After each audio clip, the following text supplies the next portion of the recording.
네, 서해 공무원 피격 사건의 진실을 둘러싼 논란과 공방이 계속되고 있죠. 고인의 유족들은 어제 문재인 정부 청와대 인사들을 검찰에 고발했고요. 국민의힘 진상규명 TF의 항의 방문을 받은 해양경찰청장은 대국민 사과를 하기도 했습니다. 자, 이런 과정 이분이 어떻게 지켜보고 있고 또 어떤 입장인지 궁금한데요. 서주석 전 청와대 국가안보실 제1차장 전화로 만나보겠습니다. 나와 계시죠? 예, 안녕하십니까. 네, 안녕하세요. 자, 당시 정부가 국민 안전에 최선을 다하지 못했다는 일각의 비판이 나오고 있습니다. 어떤 답을 주시겠습니까? 예, 먼저 2년 전 불행한 사건으로 사망하신 고인과 유가족께 깊은 애도와 위로를 드리겠습니다. 예. 당시 상황에서 저희도 최선을 다했지만 예기치 못한 사건이 발생했고 여기에 문재인 대통령께서도 국민의 생명과 안전을 지켜하는 정부로서 대단히 송구한 마음이라고 말씀하신 바 있습니다. 예. 질문에 대해서 답하겠습니다. 문재인 정부는 국민 안전을 무엇보다 중시했습니다. 최초 실종자 발생 이후에 여러 국면이 있었는데 그때마다 저희는 유관기관과 함께 국민 안전을 위해 최대한 노력했습니다. 그래요. 예. 근데 이게 처음에 실종자가 발생했다는 사실을 알고 그럼 구체적으로 어떤 안전을 위한 조치를 취했는가? 이게 좀 궁금한데요. 어떤 조치를 취했던 겁니까? 예, 21일 실종자 발생 당일부터 네. 해군과 해경 등은 항공기 함정 수십 척을 동원해서 수색과 구조에 전념했습니다. 당시에 당일에 16번 하는 등 해상 통신망을 통한 구조 요청도 계속했고요. 예. 그 다음날 21일 오후에 특수정보 이른바 SI를 통해서 실종자가 북한 해역에서 발견됐고 그 이후에 피격 사망했다는 충격적인 정황이 알려진 뒤에 저희는 우선 사실관계 확인에 주력했습니다. 또 북한에 대해서 만행을 강력하게 수탄하고 네. 사과와 책임자 처벌 그리고 사고 발생 현장이 북한인 만큼 진상규명도 요구했습니다. 대북 경계 제재 강화 등 국민 안전을 위해서 필요한 조치도 취했습니다. 25일 북한의 사과 통지문 접수 이후에도 10월 말까지 저희가 시식 및 유리품 수습을 위한 해상 수색 활동을 계속했습니다.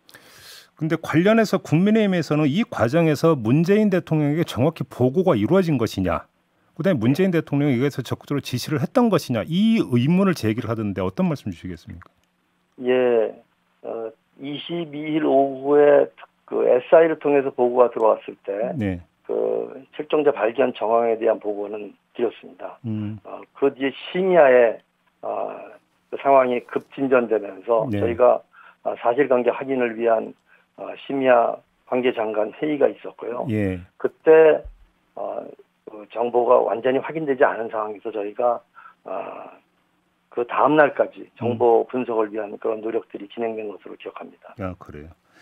예. 지금 그 그래서 바로 그래서 그 다음 날 아침에 이러이러한 사실이 있었다고 대면 보고를 올리게 되죠. 그 전에는 비대면 보고만 올렸습니다. 아, 그 전에는 비대면 보고만. 예. 알겠습니다. 지금 차장님께서 SI를 언급을 하셨는데 좀 그 문제 좀 집중적으로 여쭤보겠는데요. 예. 그러니까 이른바 특수정보, 이제 SI를 특수정보라고 하던데 이 내용에 월북이란 단어가 들어 있었다는 것은 지금 여러 번 이제 보도가 나왔거든요.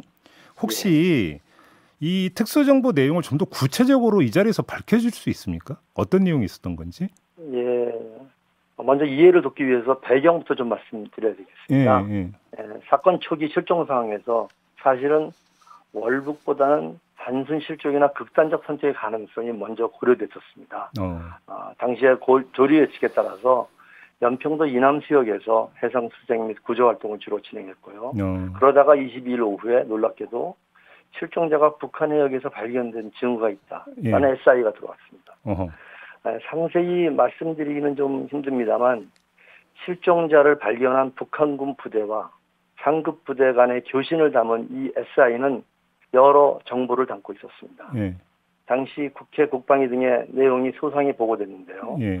실종자는 발견 당시 구명조끼를 입고 부유물을 타고 있었으며 북한군의 질문에 본인의 개인 신상 정보와 함께 월북 의사를 전했다고 합니다.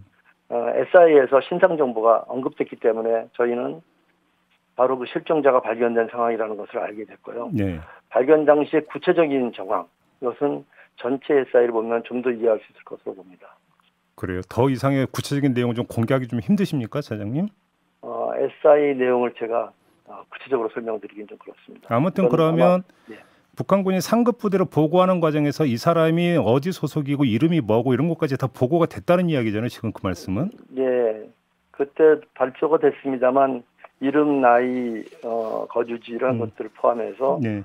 월북 의사가 보고가 됐었습니다. 그런데 지금 이런 지적도 나오고 있는데요. 설령 이때 고인이 북한군한테 월북 의사를 밝혔다 하더라도 그것이 정말로 내면에서 나온 월북 의사인지 아니면 북한군에 맞닥뜨리면서 두려움 내지 살고자 하는 부분 때문에 일단 월북 의사를 거짓으로 표명할 수도 있는 거 아니냐. 따라서 이게 월북이었다라고 판정할 수 있는 강력한 근거는 될 수 없다. 이런 주장도 있거든요. 이런 주장은 어떻게 받아들이세요? 예, 그것은 아까 말씀드린 대로 이 전체 SI를 보면은 이제 좀 더 이해할 수 있을 거라고 봅니다. 저희가 이례적으로 아주 긴 그런 SI 첩보가 당시에 있었고요. 예. 그 내용 중에 당시 상황이 실시간으로 물론 한참 뒤에 이제 저희가 확인했습니다만 우리한테 이제 전달됐는데 예. 그 상황을 보면은 그 부분에 대해서 정황을 분명히 이해하실 수 있을 거라고 생각합니다. 그러면 지금 월북이라고 판정할 수 있는 다른 구체적인 정황이 이 SI에 담겨 있다라는 말씀이십니까? 확인차 다시 정리하면 당시 상황을 저희가 충분히 이해할 수 있을 거다라는 말씀입니다. 그러면 이 SI 말고 월북이라고 판단을 내렸던 다른 정황들, 예를 들어서 이제 구명조끼를 입고 있었다. 이제 당시 해경은 이걸 밝혔잖아요. 예. 그런데 며칠 전에 JTBC가 보도한 걸 보면 당시 해경 내사 보고서를 입수해서 보니까 배 안에 구명조끼가 사라진 것이 없다. 이런 내용이 들어가 있었다고 지금 보도가 나왔거든요. 이건 어떻게 봐야 되는 겁니까? 예, 그 구명조끼 부분은 당시에도 아마 그런 설명이 있었던 것 같은데요. 예. 구명조끼 자체가 소모품입니다. 그래서 몇 개 이렇게 딱 정수가 보관되는 게 아니라 여분들도 있었다고 제가 들었습니다. 그래서 그것을 특정하기는 곤란했다. 이런 설명을 당시에 들었는데요. 예. 근데 말씀드린 대로 어쨌든 실종자가 구명조끼를 입고 보행기를 탄 채 북한에게서 발견됐다. 기초 사실은 변함이 없을 거라고 생각합니다. 변함이 없을 거다. 예, 예. 혹시 그러면 그때 당시에 단순 실족 가능성, 표류 가능성도 좀 그러면 반대 측면에서 충분히 검토를 하셨던 겁니까? 초반에는 당연히 실족이나 아까 말씀드린 극단적 선택 가능성이 더 고려가 됐고요. 예. 그러다가 이제 이런 정황 첩보가 들어오게 되면서 추가적인 분석과 수사가 이어졌다고, 조사가 이어졌다고 저는 알고 있습니다. 그래요. 예. 알겠습니다. 지금 이 논란이 불거지면서 어떤 보도들이 나오고 있냐면 예. 당시 청와대 민정수석실 지침이 내려갔다 해경 쪽에 그다음에 국방부가 2020년 9월 27일 국가안보실로부터 지침을 하달받았다는 내용의 보도자료를 배포했다. 이러면서 이 발표를 주도한 곳이 청와대라고 하는 이런 보도가 계속 나오고 있는데 이거에 대해서 어떤 말씀 주시겠습니까? 예, 민정수석실 관련 사항은 해당 비서관이 사실이 아니라고 이미 SNS에 밝혔다고 들었습니다. 네. 국가안보실 지침 얘기는 저도 이번에 처음 들었는데요. 네. 당시 상황에서 25일 날 북한이 대남 통지문을 보내옵니다. 그리고 거기에서 저희가 SI를 통해서 확인 발표한 정황과의 여러 차이점들이 있었습니다. 네. 예를 들어서 저희는 시신 소각이라고 발표했는데 저쪽에서는 부유물 소각이라고 발표하는 등 이런 차이점들이 있었어요. 예, 저희가 이런 차이점을 비교하고 대응 방향을 정리한 적은 있습니다. 우리의 기존 설명을 유지하면서 차이점은 조사를 통해서 계속 밝혀나가자는 내용이었다고 저는 기억하고 있습니다. 예, 그렇고요. 지금 국민의힘의 신원식 의원이 제기한 문제가 있는데요. 예. 이 대통령 최초 보고 이후 3번의 대면 보고 예. 그리고 서주석 NSC 사무처장이 브리핑하기 전까지 2번의 관계장관 회의에서 어떤 논의가 있었는지 등을 확인해야 한다. 이렇게 주장을 했는데 혹시 이 자리를 빌어서 답을 해 주실 수 있습니까? 예, 첫 대면 보고 이후에 대통령 말씀에 대해서는 대부분 공개되어 있습니다. 대통령께서는 첩보가 사실이라면 우리 국민이 분노할 일이다. 네. 그리고 북한에 직접 통보해서 확인하고 향후 내용이 밝혀지면 있는 그대로 국민에게 알려라. 라고 지시했습니다. 네. 그 뒤에도 대변인을 통해서 용납될 수 없는 충격적 사건으로 북한은 책임 있는 답변과 조치를 취해야 할 것이고 국민의 생명과 안전을 지키기 위한 만반의 태세를 갖추라고 지시했습니다. 네. 이 충격적인 피격 사망 정황을 담은 SI 이후에 23일 새벽에 열린 첫 관계 장관회의가 중요한데요. 예. 당시에 군에서 보고한 내용은 단편적인 조각 첩보였습니다. 그리고 거기에는 해석이 잘 안 되는 음어 숫자도 뒤섞여 있었습니다. 저희가 당시 정확한 판단을 위해서 추가 첩보와 전문 분석관의 정밀 분석 결과를 받기로 하고 심화회의를 끝냈습니다. 예. 그 뒤에 그러나 추가 첩보는 더 없었고요. 그 다음 날 계속 이어진 관계부처 협의에서는 국방부 보도자료 그리고 아까 말씀드린 정보 분석 결과를 공유한 뒤 이것을 언론과 국회에 설명하기로 했습니다. 24일 NSC 상임위원회는 방금 언급됐던 그 결과로서 제가 강력한 대북 규탄과 사과 요구를 담은 성명 발표로 이어졌습니다. 예. 이 점은 어떻게 봐야 되는 겁니까? 지금 이제 그때 상황을 다시 복기를 하면 고인의 신원이 특정이 되고 나서 북한군에서 살해될 때까지 한 6시간의 어떤 시간 격차가 있지 않습니까?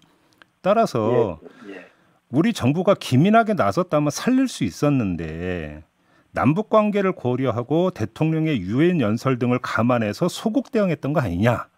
또 국민의힘 이 점을 제기를 하고 있는데요. 이건 어떻게 좀 받아들이세요? 예, 문재인 정부가 남북 관계를 고려해서 소극적으로 대응하지 않았냐라는 지적에는 당시 여러 차례 표명된 강력한 대북 규탄과 경고, 사과 요구 등을 보면 사실과 다름을 알 수 있습니다. 예.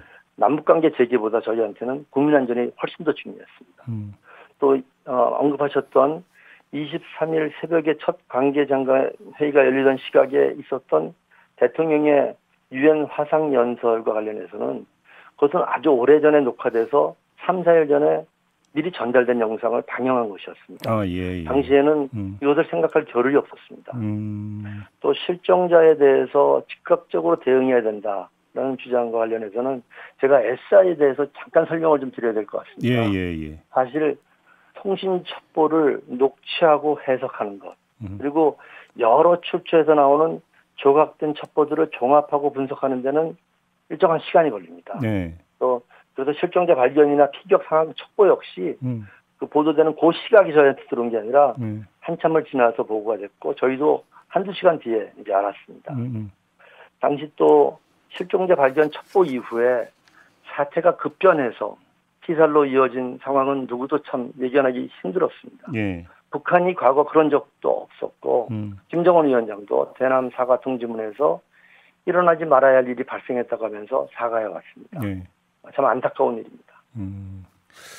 지금 그 특수정보가 이제 몇 차례 언급이 된대요. 그리고 조금 전에 당시 국방위에게 자세히 보고가 됐다고도 말씀을 주셨잖아요. 그런데 관련해서 얘기가 좀 엇갈리는데 그때 당시 국방위의 특수정보 내용이 어느 정도까지 구체적으로 좀 보고가 됐던 겁니까? 그거는 제가 정확한 보고 문서 자체를 제가 보진 않았고요. 예. 저희가 그 회의 때 보고됐던 문서가 비공개 회의에서 거의 비슷하게 보고되지 않았을까 이렇게 생각됩니다. 당시에 여러 상황들을 SI 첩보들을 이슈별로 또 시간대별로 정리한 그런 문건과 그 분석 자료 이런 것들이 포함되지 않았을까 이렇게 생각됩니다. 근데 이제 그거는 지금 이제 그 차장님의 추정이신 거죠, 그러니까 지금 그 말씀은. 예. 그건 아무래도 지금 논의가 되고 있으니까 비공개 회의록이 공개되면 확인할 수 있을 거라고 생각합니다. 그런데 하나 궁금한 게 그러니까 당시에 그러니까 해경에 의해서 발표됐던 것은 중간 수사 결과였잖아요. 그리고 나서 2년이 흘렀는데 왜 문재인 정부에서 최종 수사 결과 발표가 없었던 겁니까? 당시 해경 수사는 말씀하신 대로 중간 수사 결과입니다. 군사 첩보와 관련 정황 증거를 분석해서 잠정적인 판단을 냈죠. 그런데 그 뒤에 북한의 현장 접근이나 또는 시신 확인이 되지 않아서 수사를 종료하지 못한 것으로 저는 알고 있습니다. 그래요? 예. 근데 이번에 이제 최종 수사 결과로 발표했는데 그러니까 상황이 달라진 건 아니지 않습니까? 그러면 그렇죠. 이번에 얘기가 나왔습니다만 저희가 참고했던 중요한 문건인 그 SI 군사 첩보와 여러 가지 정황 증거 이 자체에 대해서 뭐 이게 틀렸다 이런 부분들에 대한 구체적 설명은 제가 못 들었습니다. 알겠습니다. 참 여쭤볼 게 많은데 일단 그 유족 유족분들이 지금 그 당시 청와대 관계자 세 분을 지금 일단 지금 고발을 했는데요. 이 고발 조치는 어떻게 생각을 하세요, 차장님? 예, 저희가 이 사건 발생 시에 국민 안전과 국가 안보를 위해서 그리고 진상 규명을 위해서 유관기관과 함께 노력한 부분이 잘 인식되지 않아서 정말 안타깝고 유감스럽습니다. 예. 당시에도 있는 그대로 설명했습니다만 아직도 오해와 불신이 있어서 더욱 아쉽고요. 계속 소명해 나가겠습니다. 그리고 다시 한번 유족들께 이 부분에 대해서는 깊은 애도와 위로를 드립니다. 알겠습니다. 하나만 좀 더 여쭤볼게요. 이 건 말고 탈북어민 북송 사건 있지 않습니까? 예. 이것도 지금 거론이 되고 있는데 이게 어떻게 해서 이제 북송 결정이 내려졌는지를 좀 이 자료를 통해서 밝혀줄 수 있습니까, 차장님? 그때는 제가 공직 밖에 있던 때입니다. 제가 안보실에 안 계실. 그 한 5개월 전에 국방부를 그만뒀고요. 예. 안보실은 그 다음 해 7월에 제가 근무하게 됐습니다. 그래서 이건 좀 사실관계 파악이 안 된다 이런 말씀이시네요. 예, 그렇습니다. 알겠습니다. 그건 좀 그럼 다른 루트로 저희가 좀 한번 알아보도록 하고요. 오늘 말씀은 여기까지 듣도록 할게요. 고맙습니다.